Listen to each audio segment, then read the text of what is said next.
عرب کے قبیلے میں ایک غیر مسلم شادی شدہ عورت رہا کرتی تھی۔ اس کا شوہر بہت بڑا بزنس مین تھا۔ ایک مرتبہ اس نے سنا کہ ملک عرب یعنی مکہ میں اللہ کے آخری نبی جو اللہ کے محبوب نبی ہیں، ان پر ایک سورت نازل ہوئی ہے جس کا نام ہے سورت الفاتحہ، جس میں ہر بیماری سے شفا موجود ہے۔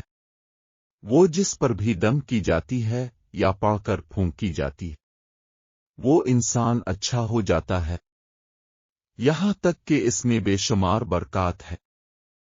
اس میں اب عقیدے کی بات ہے، مسلم ہو یا غیر مسلم، اللہ پاک جس کے دل میں ایمان کی روشنی ڈالنا چاہے، اللہ کی قدرت کا تو اب سب کو اندازہ ہوگا۔ اب کسی شخص سے اس عورت نے سورت فاتحہ سیکھ لی۔ پھر جب اس نے سورت فاتحہ کا ترجمہ پڑھا تو اس کی آنکھوں میں آنسو آ گئے۔ وہ جب بھی یہ سورت پڑھتی تھی، اللہ تعالیٰ اس کے بگڑے کاموں کو سنوار دیتا۔ ایک دن اس کے بیٹے کو ایک خطرناک زہریلے بچھو نے کاٹ لیا۔ بڑے بڑے حکیموں، طبیبوں کو بلوایا گیا۔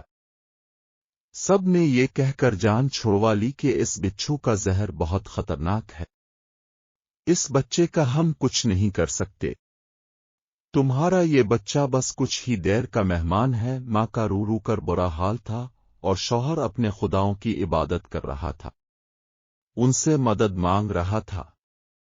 پھر جب کوئی حل نہیں نکلا تو اس عورت کو یاد آیا کہ سورت فاتحہ کے بارے میں اس نے پڑھا ہے کہ اس میں ہر بیماری سے شفا ہے۔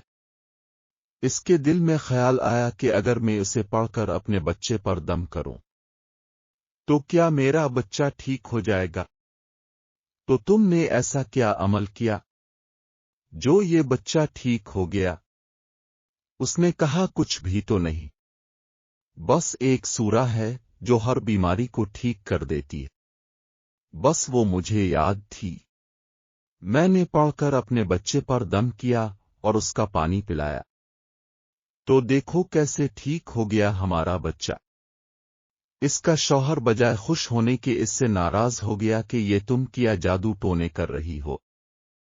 اس کی بیوی کہنے لگی زندہ صحیح سلامت ہے ہمارا بچہ، ورنہ ہم سے بچھڑنے والا تھا۔ اس نے کچھ نہ سنا اور اپنی بیوی کو ڈانٹنے لگا۔ جب اس کی بیوی یہی عمل کرنے لگی تو اس کو اپنی بیوی سے بھی نفرت ہو گئی۔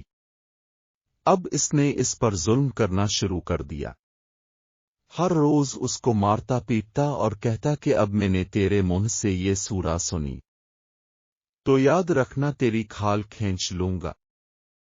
اس کو اللہ کے کلام پر بالکل یقین نہیں تھا، جبکہ اس کی بیوی کو اللہ کے کلام پر یقین ہو گیا۔ اب اس عورت کو اللہ تعالیٰ نے کس طرح مدد کی یہ بھی بڑا ایمان افروز ہے۔ اس عورت کا شوہر جب گھر سے کام کرنے کے لیے نکلتے وقت جب اس نے اپنا جوتا پہنا تو اس میں وہی بچھو موجود تھا جس نے اس کے بیٹے کو کاٹا تھا۔ اس کے ڈنگ سے وہ بچہ تو بچ گیا مگر خود نہ بچ سکا، کیونکہ جب بچھو نے اس کو کاٹا تو زہر پورے جسم میں پھیل گیا اور تڑپ تڑپ کے وہیں دم توڑ گیا۔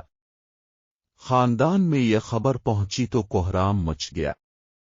اب شوہر دنیا سے جا چکا تھا، شوہر کے مرتے ہی اس کے گھر میں تو نوبت فاقوں تک آ گئی، وہ عورت قرض دار ہو کر رہ گئی۔ وہ بہت پریشان تھی، دل میں پھر وہی بات آئی کہ میں سورت فاتحہ کا ورد کرتی ہوں، کیا پتہ میری پریشانیاں بھی دور ہو جائیں۔